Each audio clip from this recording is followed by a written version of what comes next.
মানুষ হয়ে যারা মানুষের উপরে জুলুম করে তারা আল্লাহর মামলার আসামি। সুতরাং আয়াত দ্বারা ফিলিস্তিনের এই মানুষদের উপরে ইসরায়েলের যে জানোয়ার গুলো অত্যাচার করেছে, করছে, সামনেও করবে, এরা আল্লাহর মামলার আসামি। আল্লাহর মামলার আসামিদের সাথে আমাদের সম্পর্ক থাকতে পারে? বলেন। সুতরাং ইসরায়েলের যত পণ্য আছে ইমানের দাবিতে আজকে থেকে সব বর্জন করা ফরজ। ওদের অর্থনৈতিক ভাবে পঙ্গু করা, দুর্বল করা হলে ওরা আস্তে আস্তে জুলুমও বাদ দেবে। আমরা ইনডাইরেক্ট ভাবে টাকা পয়সা দিয়ে ওদেরকে সাহায্য করছি, আর ওই টাকা দিয়ে বোমা কিনে ওরা আমাদের মুসলমানকে হত্যা করছে। হাত মানে শুধু এই হাত না, হাত মানে ক্ষমতার হাত, হাত মানে প্রভাব প্রতিপত্তির হাত, টাকা পয়সার হাত। এই হাত হতে পারে। আমার এই হাতের দ্বারা কি আসলে মানুষ শান্তিতে আছে? আমার মুখ দ্বারা কি মানুষ আসলে নিরাপদে আছে? আমি মুখে অনেক সময় কথা বলি না, চোখের ইশারা দিলেই লাশ পড়ে যায়, এমন মানুষও আছে। তাহলে আমার হাত দ্বারা যদি মানুষ শান্তিতে না থাকে, আমার ক্ষমতার দ্বারা যদি মানুষ শান্তিতে না থাকে, আমি তাহাজ্জুদের নামাজ পড়তে পারি, কিন্তু আমি আল্লাহর কাছে মুমিন না। যদি আমি না হতে পারি, মহান আল্লাহ আমার সম্পদ, আমার জীবন কিনবে না। আমি এ কথা বহুবার বলেছি, আবার রিপিট করছি। জীবনে যত আয়াত আমি কোরআনে পড়েছি, সবচাইতে ভয়ঙ্কর আয়াত আমার কাছে মনে হয়েছে সূরা শুরার 42 নম্বর আয়াতটা। আল্লাহ রাব্বুল আলামিন বলেন, ইন্নামাস সাবিলু আলাল্লাযীনা ইয়াযলিমুনান নাস। অবশ্যই আমি আল্লাহ মামলা দায়ের করব, অভিযোগ দেব, কেস করব তাদের বিরুদ্ধে যারা মানুষ হয়ে মানুষের উপরে জুলুম করছে, করবে। বাংলার মুসলমানের এখানে ইয়াজলিমুন আল মুসলিমুন আল্লাহ দেয়নি যে মুসলমানদের উপরে যারা জুলুম করে না, ইয়াজলিমুন আন নাস। আমার মুসলমান ভাইরা, আমার কোরআনে কারিমের যে আয়াত পড়েছিলাম, সরাসরি ক্রেতা যেহেতু বিচক্ষণ আল্লাহ, আর বিক্রেতা দুনিয়ার সবাই না, শুধুমাত্র ইমানদার মুমিন। সুতরাং আমাদের এমন মাপের মুমিন ইমানদার হওয়া লাগবে যেন আল্লাহ কিনতে পারেন।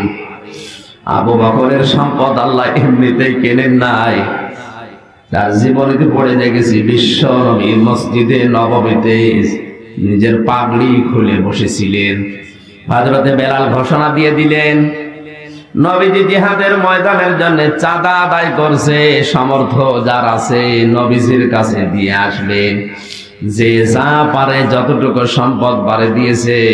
হযরতে আবু বকর সিদ্দিক রাদিয়াল্লাহু তাআলা আনহু নিজের যে সম্পদগুলো ছিল ওগুলো নিয়ে তিনি বের হলেন। হঠাৎ স্ত্রী উম্মে রোমানা ডাক দিয়ে বলে, স্বামী আমার, নবীদের এই ঘোষণা আমি শুনেছি, সবাই তো সব কিছু দিয়েছে, আমি তো কিছু দিতে পারি নাই, তে আমার এই প্যাকেটটা নবীদের কাছে পৌঁছিয়ে দিও। হযরতে আবু বকর বলে, স্ত্রী এ প্যাকেটে কি আছে? দরজার আড়াল থেকে ডাক দিয়ে বলে, স্বামী আমার, এই প্যাকেটে আমার নিজের পরনের শাড়িটা প্যাকেট করে দিয়েছি। জিহাদের ময়দানে সাহাবীরা যদি অসুস্থ হয়ে যায়, ক্ষত বিক্ষত হয়, ওই জায়গাগুলো ব্যান্ডেজ করার জন্য কাপড়টা ছিঁড়ে কাজে লাগানো যাবে। আপনি আর একটু দাঁড়ান, কারণ আমি যে পোশাক পরে আছি এটা নিয়ে খুব বেশি বাইরে যাওয়া যাবে না। খেজুরের পাতা পরে আছি। বাড়ির ভেতর থেকে নিজের চুলার ভেতরে যে ছাই ছিল ওগুলো একটা প্যাকেটে ভরে ডাক দিয়ে বলে, স্বামী আমার এই ছাইগুলো নিয়ে যান, ক্ষত চিহ্ন ভালো করার জন্য ছাইয়েরও মাঝে মাঝে প্রয়োজন হয়। হযরতে আবু বকর রাদিয়াল্লাহু তাআলা আনহু ওগুলো নিয়ে নবীজির কাছে দিলেন। বিশ্ব নবীকে জিবরাইল কানের কাছে মুখ নিয়ে বলে, ইয়া রাসূলুল্লাহ, আজকের এই ময়দানে যে যত দান করেছে সবচাইতে বেশি কবুল হয়েছে আবু বকরের দান। অথচ আবু বকর খুব বেশি দিয়েছিল তা না, হযরত ওমর নিজের সম্পদের অর্ধেক পর্যন্ত দিয়ে দিয়েছেন। হযরত ওসমান গনি নিজের সম্পদের 3 ভাগের 1 ভাগ দিয়ে দিয়েছিলেন। আব্দুর রহমান ইবনে আউফ 4 ভাগের 1 ভাগ দিয়েছিলেন। হযরত আবু বকর একেবারে কিছু না পেয়ে ছেঁড়া শাড়িটা আর নিজের চুলার কিছু ছাই দিয়ে নবীজির কাছে কয়েকটা দিরহাম দিয়ে বললেন, এই নেন। আল্লাহর নবী ডাক দিয়ে বলে, আবু বকর আমি কিন্তু সব শুনেছি, বাড়িতে কি তোমার আর কিছু আছে? সিদ্দিক আকবর ডাক দিয়ে বলে, ইয়া রাসূলুল্লাহ, বাড়িতে আমার দুনিয়ার কোন সম্পদ বলতে আছে কিনা আমি জানি না, তবে আমার বাড়িতে আল্লাহ এবং তার রাসূলের নাম আছে। নবীজি হঠাৎ তাকিয়ে দেখলেন জিবরাইল একেবারে আসল সূরাতে হাজির হয়ে গেছে। তার পরনে একেবারে খেজুরের পাতার পাটি। ফেরেশতা জিবরাইলের পেছনে লক্ষ লক্ষ ফেরেশতারা, সবার পরনে খেজুরের পাতার পাটি। নবীজি বলেন, জিবরাইল এ কি পোশাক তোমার? কোনদিন তো এই পোশাকে দেখি নাই। হযরত জিবরাইল আমিন ডাক দিয়ে বলে, ইয়া রাসূলুল্লাহ, আবু বকরের খবর আপনি ভালো করে শুনেননি। আজকে আবু বকরের কারণে যত ফেরেশতা আছে আসমান জমিনে সবাইকে আল্লাহ এই পোশাকটা পরিয়ে দিয়েছেন। বাড়িতে আসার সময় কি করেছে তার স্ত্রী আপনি জিজ্ঞাসা করেন। বিশ্ব নবী শুনলেন, ডাক দিয়ে বলে, আবু বকর তোমার স্ত্রীর এই দানটা আল্লাহর কাছে এত বেশি খুশি হয়েছে, তার মনের খবর যেহেতু আল্লাহ জানে, মহান আল্লাহর কাছে তোমার স্ত্রীর এই পোশাকটা এত বেশি পছন্দনীয় হয়েছে, আজকের এই দিনের জন্য যত ফেরেশতা আল্লাহ বানিয়েছে সবাইকে তিনি খাজুর পাতার পাটি পরিয়ে দিয়েছেন। কোন পর্যায়ে গেলে মুমিনদের সম্পদ আল্লাহর দরবারে কবুল হয়ে থাকে? আমাদের ঈমান, আমাদের আমল, আমাদের এই যে বাস্তবতা তৈরি করা লাগবে সাহাবীদের আদলে। আল্লাহ তাআলা বলেন, আমি আল্লাহ মানুষের মুমিনদের কাছ থেকে কিনতে চাই কি জানো? তাদের জীবন এবং সম্পদ। এখানে ক্রেতা আল্লাহ, শ্রোতা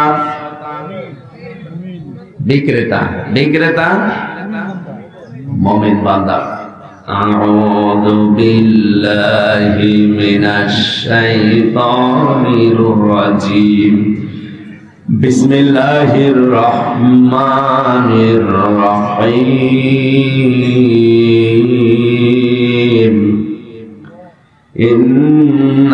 ইন্নাল্লাহা আশতারা মিনাল মুমিনিনা আনফুসাহুম ওয়া আমওয়ালাহুম বিআন্না লাহুমুল জান্নাহ। বিশ্বনবীর কাছে কয়েকজন সাহাবী ইসলাম কবুল করার পর ডাক দিয়ে বলে, ইয়া রাসূলুল্লাহ, ইসলাম ধর্ম গ্রহণ করার পরে আমাদেরকে কোন সুসংবাদ আপনি শোনান। নবীজিকে আল্লাহ আয়াত নাযিল করে সুসংবাদ দিয়েছিলেন।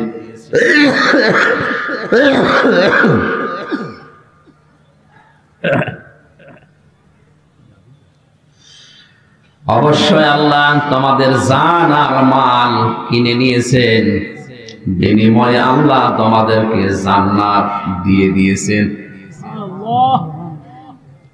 প্রতিটি শব্দ চিন্তা ভাবনা করে গবেষণা করে ভালোভাবে বোঝার চেষ্টা করেন। আমি আগেই বলেছি, কোরআনের কোন শব্দ যদি কেউ বোঝার চেষ্টায় থাকে, ও যদি নাও বোঝে তাও 500 রাকাত নফল নামাজে সওয়াব হয়।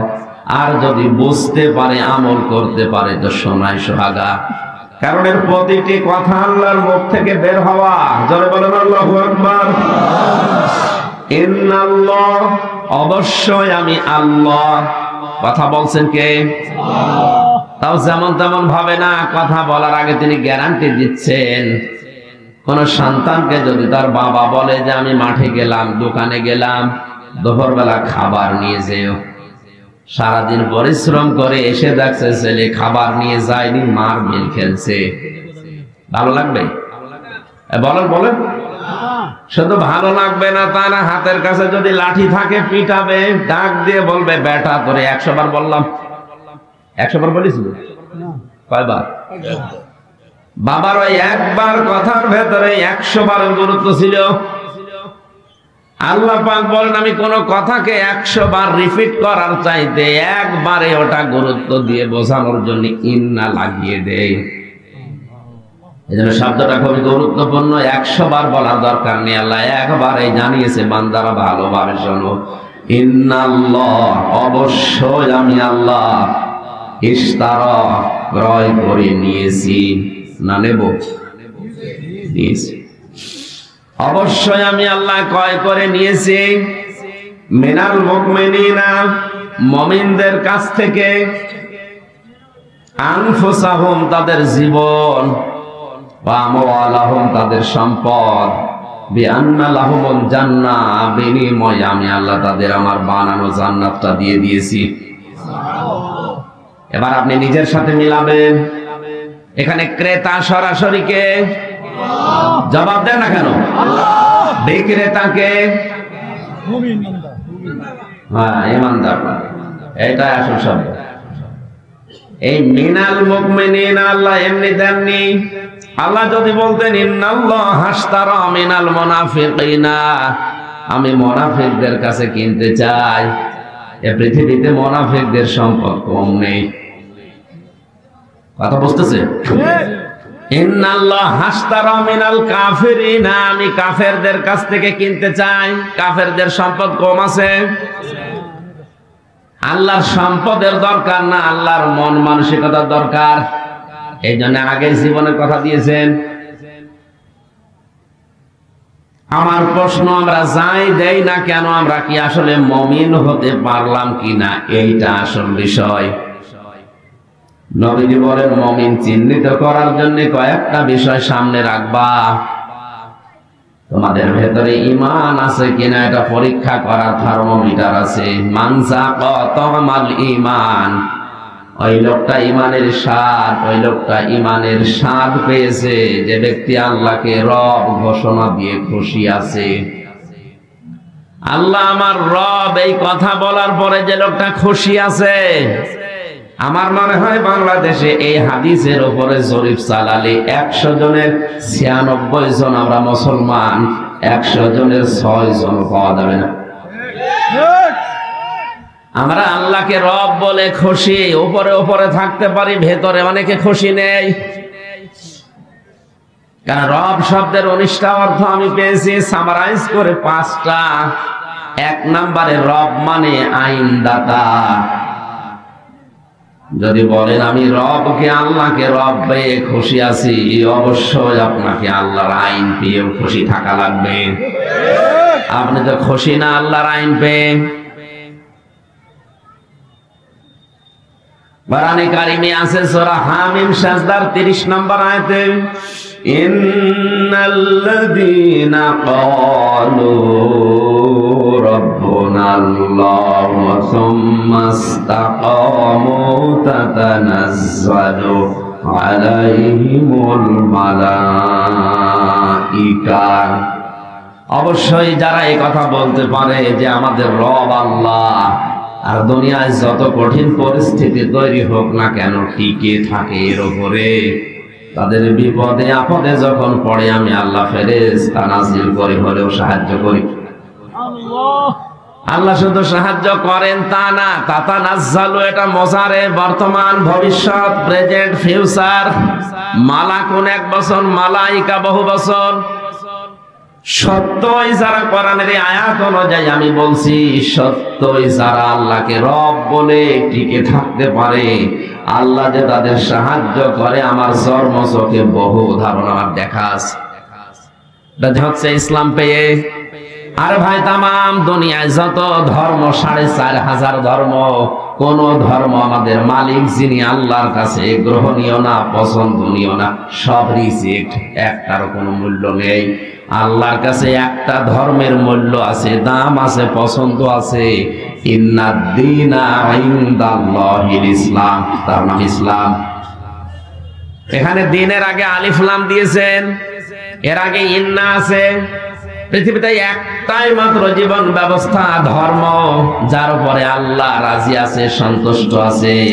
দুনিয়া আমরা যারা মুসলিম 175 কোটি, কিচ্ছু যদি না পায় কাফেরদের মতো, এই প্রশান্তি নিয়ে মারা যাব। আমাদের ধর্ম ইসলাম, আমাদের ধর্ম কি? মারা যাওয়ার পরে দ্বিতীয় প্রশ্ন এটা হবে, মা দিনুকা, তোর ধর্ম কি বল। আজকে যদি সঠিকভাবে ইসলাম আপনি মানতে পারেন, কবরে যে বলতে পারবেন দীনুনা ইসলাম, আমার জীবন ব্যবস্থা ধর্ম ছিল ইসলাম। আল্লাহ যেন এটা বলার মতো যোগ্যতা আমল আমাদেরকে দেন, বলেন আমিন। 3 নম্বরে যে লোকটা বিশ্ব নবীকে জীবনের আদর্শ পেয়ে খুশি আছে, নবিয়্যা ওয়া রাসূলা, হাদিসের শেষ অংশটা, যারা মুহাম্মদ সাল্লাল্লাহু আলাইহি সাল্লামকে নবী এবং রাসূল পেয়ে খুশি।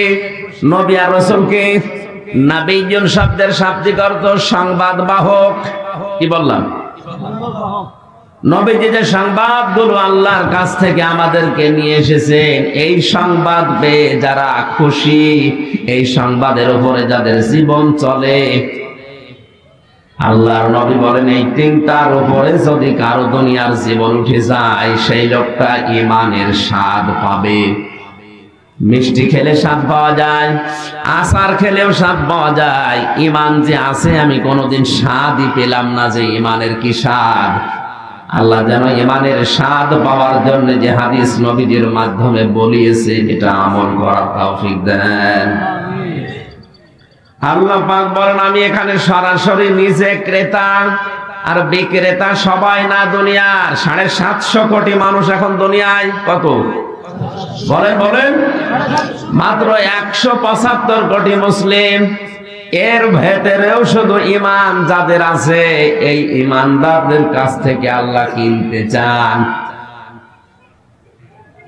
আপনি যদি বাজারে যান, কাপাসিয়া বা টোক বাজারে, পচা মাছ নিয়ে 5 জন বসে আছে, নেবেন আপনি? বলেন বলেন? আপনার মেধার যোগ্যতা কতটুকু, বুদ্ধি বিবেক আছে? এতটুকু বুদ্ধি বিবেক মেধা, এইটা নিয়ে যদি আপনি পচা মাছ কিনতে রাজি না হন, মহান আল্লাহর বুদ্ধি বিবেক মেধা স্মৃতি শক্তি কত বেশি আপনি ধারণা করেন। তিনি যদি কোনো কিছু কিনতে চান, যা তা কিনবে। বলেন বলেন? আল্লাহ দেখে শুনে বেশি পবিত্র জিনিস, হালাল জিনিস, টাটকা জিনিস কিনবে। এই জন্য মুমিনদের কাছ থেকে ছাড়া দুনিয়ার কারো কাছ থেকে আল্লাহ সম্পদ কেনেন না। যদি কিনতেন তাহলে কারণেরটা কিনে নিত, কারণের সম্পদ কম ছিল।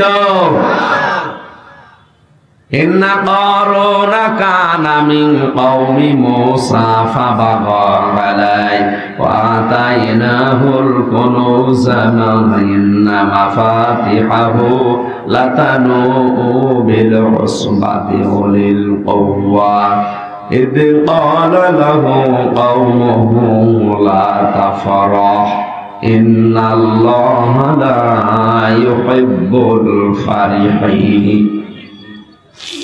কারণের সম্পদের হিসাব আল্লাহ কোরআনে আমাদের জন্য তুলে ধরেছেন। এই কারণে দুনিয়ায় অনেক সম্পদশালী আছে, মনে করে আমি সব, আমারটা দিলে আল্লাহ অবশ্যই নেবে না। তোমার চাইতে কারণের যে সম্পদের হিসাব, তাফসীরের ভাষায় আমি দেখেছি 70টা উট লাগতো শুধু তার মালামালের চাবি বহন করার জন্য। বলেন কত সিন্ধুক থাকলে চাবি বহন করার 70টা উট লাগে। চাবি যদি এত হয়, তালার ওজন আরো বেশি হবে। তালা যদি এরকম হয় যে সিন্ধুকের ভেতরে সম্পদ আছে কত, আপনার মাথায় ধরবে না। অথচ আল্লাহ তার সম্পদ গ্রহণ করেননি, কারণ সে মুমিন না। এজন্য আমাদের উচিত আমরা দান সাদকা যদি কিছু করি, আমরা যদি আল্লাহর জন্য কিছু করি, আগে আমাদের হওয়া লাগবে মুমিন। আল্লাহ যার তার সম্পদ কিনতে চান না, আল্লাহ কিনতে চান মুমিনের সম্পদ। যে 2টা জিনিস আল্লাহ এখানে কিনতে চান, আমি আবার বলছি, এখানে ক্রেতাকে, বিক্রেতা মুমিন, শুধু মুমিন। কে? মুনাফিক না, কাফের না, মুশরিক না। পৃথিবীর কোনো কিছু থেকে আল্লাহ কিছু কিনবে না, শুধুমাত্র কিনবে মুমিন। কোরআন সামনে নিয়ে এবার আপনাদের বলছি আমরা আসলে মুমিন হতে পারছি কিনা। নবীজি হাদিসের ভাষায় জানিয়েছেন, মান সালিমাল মুসলিমুনা মিন লিসানিহি ওয়া ইয়াদিহি, ওই লোকটা আল্লাহর কাছে মুসলমান যে লোকটার হাত দ্বারা মুখ দ্বারা মানুষ শান্তি পায়। আজ আমার হাতের দ্বারা মুখের দ্বারা মানুষ শান্তিতে আছে। এখানে একটা সম্পদ লাগবে ক্রয় বিক্রয় করার জন্য, সে সম্পদটা হচ্ছে জান আর মাল। 4 নম্বর একটা বিনিময় লাগবে, যে বিনিময় বা মূল্য, সেটার নাম হচ্ছে জান্নাত। আল্লাহ তাআলা বলেন, এমন একটা মূল্য দিয়ে তোদের জান আর এই মাল আমি কিনতে চাই, যে মূল্যটা একটা শিখ বিক্রি করলে তামাম দুনিয়া হবে না। সুতরাং এমন দামি জিনিস যখন দিয়ে আমি তোমাদের জান আর মাল কিনতে চাই, জান আর মালের মালিক এখন আর তোমরা নেই, ওইটার মালিক আমরা। কে?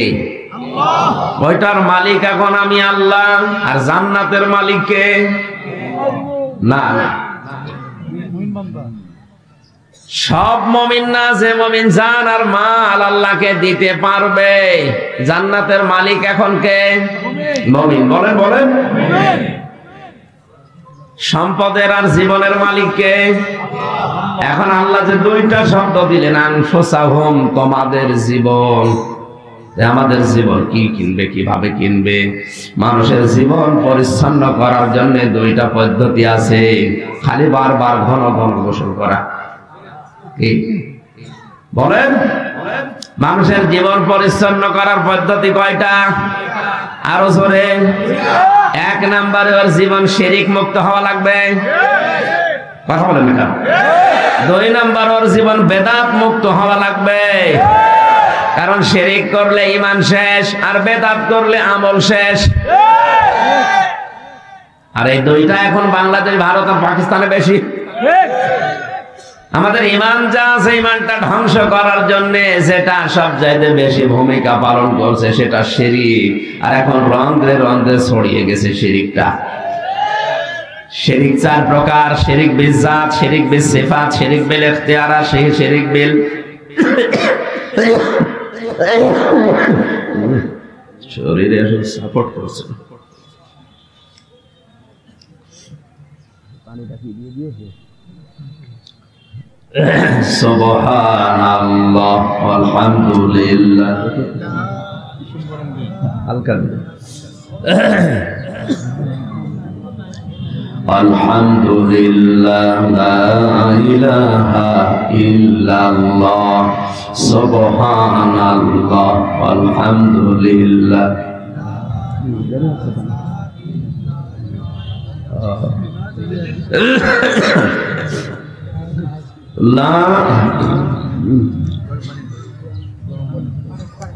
ঠান্ডা হলে গলা আরো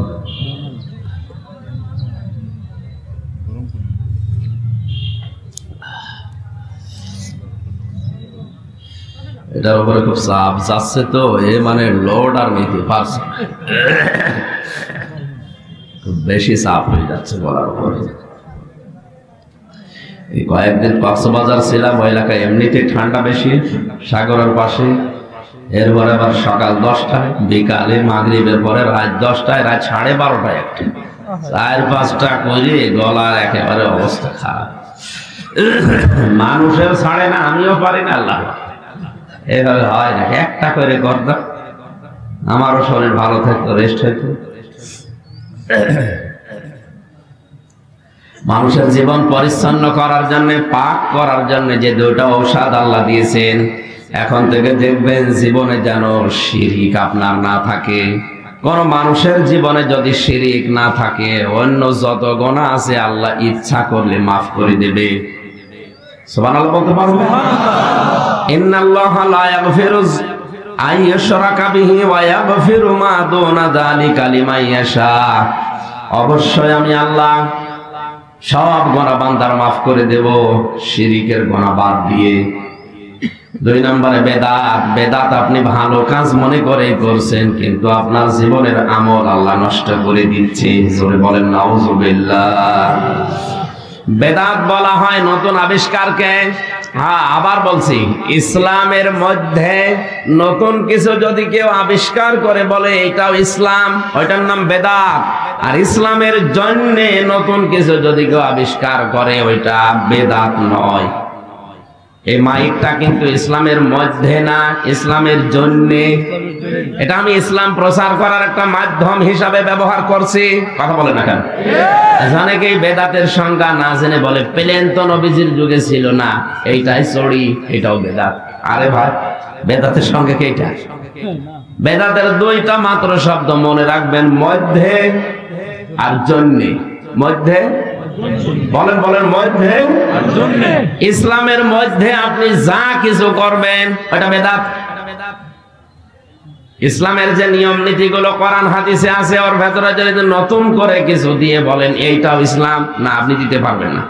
কারণ কিয়ামত পর্যন্ত ইসলাম পরিপূর্ণ। আল ইয়াউমা আকমালতু লাকুম দীনাকুম ওয়া আতমামতু আলাইকুম নি'মাতি ওয়া রাদিতু লাকুমুল ইসলাম দীনা। আমি ইসলাম পরিপূর্ণ করে দিয়েছি। সুতরাং যত ইবাদত এই দেশে এখন নতুন নতুন আবিষ্কার হচ্ছে, এগুলো আস্তে আস্তে বন্ধ করা দরকার। এই মানুষ মারা গেলে যে নতুন একটা ইবাদত চালু হয়েছে, কোরআন শরীফ পড়তে যায়, এরপরে মানুষকে খানা করার জন্য উদ্দেশ্য করে মানুষকে খাওয়ায়, এই নতুন এইটা তৈরি করে আপনার ইবাদত আরো নষ্ট হচ্ছে। কারণ একজন মানুষ মারা গেলে তার জন্য যা করা হয় এটা সাদকা। এটা কি বলে না কেন?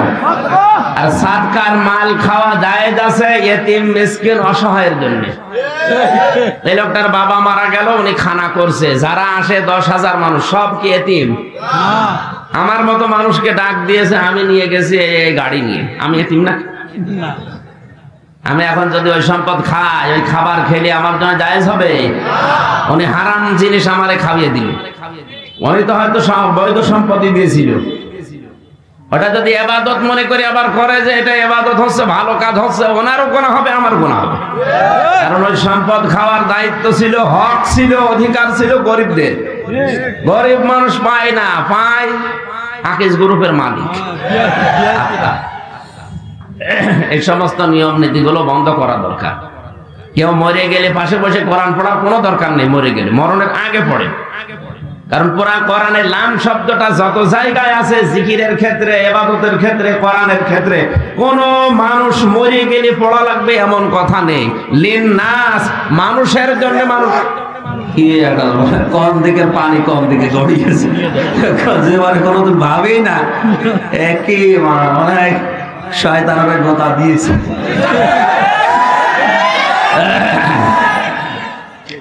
আমওয়ালাহুম শব্দ ছিল মালের বহু বচন আমওয়াল।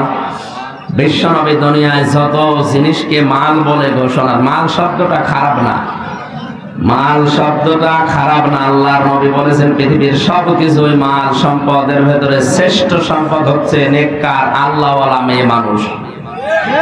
মেয়েদের আল্লাহওয়ালা হওয়ার জন্য কয়েকটা গুণ তাদের ভেতরে থাকা বাঞ্ছনীয়। তার 1 নম্বরে তার মাথার চুল।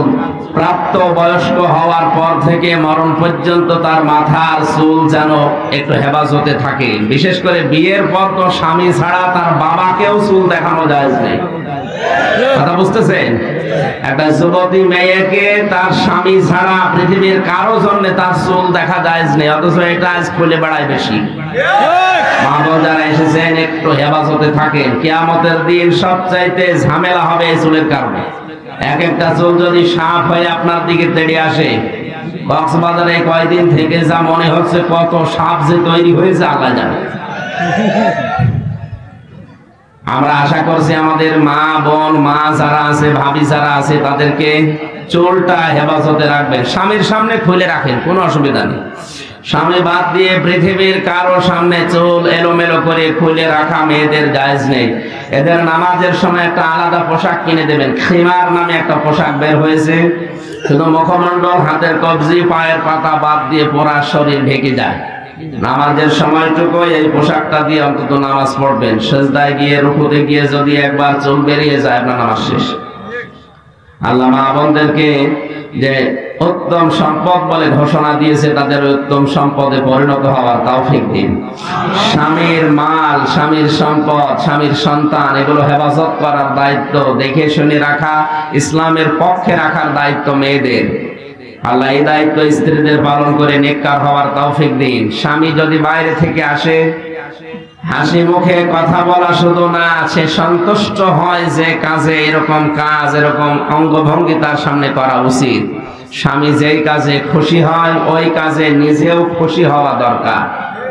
কালকে যেখানে ছিলাম ময়মনসিংহ শহরে, এক হিন্দু পুলিশ অফিসার এসে বলছিল, হুজুর কোরআন হাদিস দিয়ে আপনি মা বাবার এই সম্মান কি করে করা লাগে বলেন তো? আপনি তো কোরআন হাদিস বিশ্বাস করেন না, তারপরেও তো বাস্তবতায় যা দেখি থানাতে মানুষকে এত কষ্ট করে মানুষ করা হয় তার মা বাবার মাধ্যমে, অথচ বড় হওয়ার পরে এদের খোঁজ খবর নেয় না, এদের সাথে খারাপ আচরণ করে, এদের মায়ের ধর পর্যন্ত করে। এই মামলা আমাদের নেওয়া লাগে। এটা হিন্দু অফিসারে আফসোস করেছে কালকে। আমরা অন্তত মুসলিম যারা আছে, যেহেতু ৯৬% আমরা মুসলিম এই দেশে, এমন আচরণ মা বাবার সাথে করবো না, যার কারণে আবার থানায় যাওয়া লাগে। অথচ এই আচরণ গুলো করতে আমরা অনেক সময় বাধ্য হই স্ত্রীর কারণে। অনেক স্ত্রী স্বামী যেটায় খুশি ওইটায় খুশি হতে পারে না। স্বামী খুশি হয় বিয়ের পরে তার মা বাবা তার সাথে থাকবে, স্ত্রী এটা চায় না। আর স্ত্রী চায় না কেন? ওর পেছনে কাটি মারার জন্য ওর শাশুড়ি আর ওর বোন আছে, ওখান থেকে বারবার স্যালাইন দেয়, তাড়াতাড়ি আলাদা হয়ে যাও, আরামে থাকতে পারবা। এরকম আছে না নেই? আপনি নামাজ রোজা কালো বোরকা পড়তে পারেন, আপনি নেককার হতে পারেননি।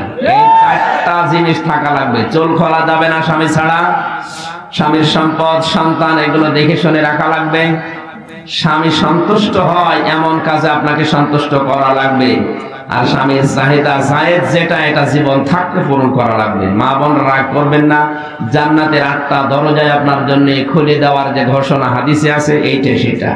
পৃথিবীতে এমন কোন মানুষ নেই যাকে মেনে নিলে অন্ধভাবে মানা যায় না, কেউ নেই অন্ধভাবে মানার মতো। শুধু মুহাম্মদুর রাসূলুল্লাহকে শুধু অন্ধভাবে মানা যায়, বিশ্বাস করা যায়, আপনি চোখ কান বুঝে মেনে নিতে পারেন। কারণ তার ৬৩ বছরের জীবনে একটা মিথ্যা কথা ছিল না। সুবহানাল্লাহ বলতে পারেন না? আপনি কি মনে হয় আপনার ৬৩ বছরের জীবনে একটা মিথ্যা কথা বলেনি? আমার মনে হয় আমার ৩৩ বছরে যাদের বয়স এখানে আমার মতো আছে, ৩৩ লক্ষ মিথ্যা কথা হয়ে গেছে। কি জীবন বানিয়েছিলেন বলেন তো? ৩৩ বছর না, ৬৩ বছরের জীবন পার করে ফেলেছেন, জীবনে একটা মিথ্যা পাওয়া যায়নি। দুনিয়ার যে কোনো পর্যায়ের মানুষ যদি তাকে অনুসরণ করতে চায়, তাকে পাওয়া যাবে না? পাওয়া যাবে না? কোন শ্বশুর যদি কেউ বলে যে আমি শ্বশুর হয়েছি, আমি কেমন শ্বশুর হব, বিশ্বনবী নিজে শ্বশুর হয়ে দেখিয়েছিলেন। নিজের মেয়ে ফাতেমাতুজ জাহরাকে যখন শ্বশুর বাড়িতে পাঠাবেন, ডাক দিয়ে বলেছেন, মেয়ে আমার, জীবনের চাইতে তোমারে আমি ভালোবাসি বেশি। বাড়িতে যতদিন ছিল আমি দেখে শুনে রেখেছিলাম, যতটুকু চাহিদা আমার কাছে ছিল আমি সাধ্যমতো পূরণ করার চেষ্টা করেছি। আজকে একটা নতুন পৃথিবীতে তোমাকে পাঠাচ্ছি, সাবধান আমার জামাই আলী যেন জায়েজ কোনো কাজে কষ্ট না পায়। ও বাংলার শ্বশুর যারা আছেন তারা এই হাদিস থেকে কি নিলেন? মেয়েকে আপনি বিয়ের দিন যদি জামাইয়ের হাতে তুলে দেওয়ার সময় কথাটা বলতে পারতেন, মা 18 বছর 20 বছর 25 বছর আমার বাড়িতে ছিলে, যা চেয়েছো যা করেছো আমি মেনে নিয়েছি, আজকে একটা নতুন পৃথিবীতে পাঠালাম, ওখানে কিন্তু আমার মতো বাবা পাওয়া যাবে না, তোমার মায়ের মতো এরকম মা ওখানে পাওয়া যাবে না। যে দুনিয়ায় তোমারে পাঠালাম এই নতুন জগতে, কোনদিন যেন অন্তত জগতের স্বামী যিনি মালিক, যিনি ওই সংসারের যিনি মালিক তোমার স্বামী, এই স্বামীর সাথে জায়েজ কোনো কাজে কষ্ট দিবা না। শ্বশুরদের দায়িত্ব এইটাই ছিল।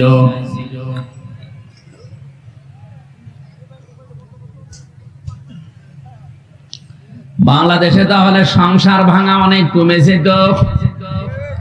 আরো মেয়ে তুলে দেওয়ার সময় বলে, মা তোর কোনো চিন্তা নেই, বেশি ঝামেলা দেখলে চলে আসবি, তোর অন্য জামাই ধরাবো। এক মেয়ে কয় জায়গায় বিয়ে দেবেন? নবীজিকে পারতেন না তার মেয়েকে 14 জায়গায় বিয়ে দিতে আপনার মতো? তার মেয়েকে বিয়ে করার জন্য মক্কায় ওই সময় লাইন দিয়েছিল অনেকে, কিন্তু তিনি রাজি হননি। এমন একটা ছেলে দেখে তিনি বিয়ে দিয়েছিলেন।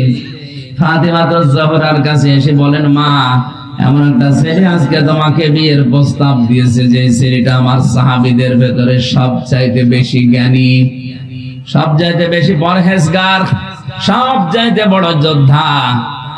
ফাতেমা জোহরা তিনি জ্ঞানী ছিলেন, বুদ্ধিমতী ছিলেন। চিন্তা করলেন, জামাইয়ের নাম বলার আগে আমার বাবা এত প্রশংসা করে কার? আমি বুঝে ফেলেছি, আমার বাবা মনে হয় আলীকে আমার জন্য চয়েস করেছে। চুপ থাকলেন। মেয়েদের চুপ থাকাই সম্মতির লক্ষণ। নবীজি হাসতে হাসতে বের হলেন, ডাক দিয়ে বলেন, আলী আমার মেয়ে ফাতেমা রাজি হয়েছে, বিয়ের জন্য প্রস্তুতি নাও। বিয়ে যেদিন হয়ে গেছে ওই দিন তিনি এই কথাগুলো বলেছিলেন, সাবধান, জায়েজ কোন কাজে আমার জামাই যেন কষ্ট না পায়, মন খারাপ না করে। এরপরও যদি তাকে কষ্ট দাও, মন খারাপ করে থাকে, যতক্ষণ পর্যন্ত তাকে খুশি করতে না পারবা, এই অবস্থায় যদি তোমার মরণ হয়, ও মা ফাতিমা, আমি তোমার বাবা নবী হয়ে বলছি, তোমার জানাজায় আমি কিন্তু যাব না। আজ বাংলাদেশে আলেম বলেন আর জালেম বলেন, এরকম শ্বশুর দেশে আছে? বলেন নেই?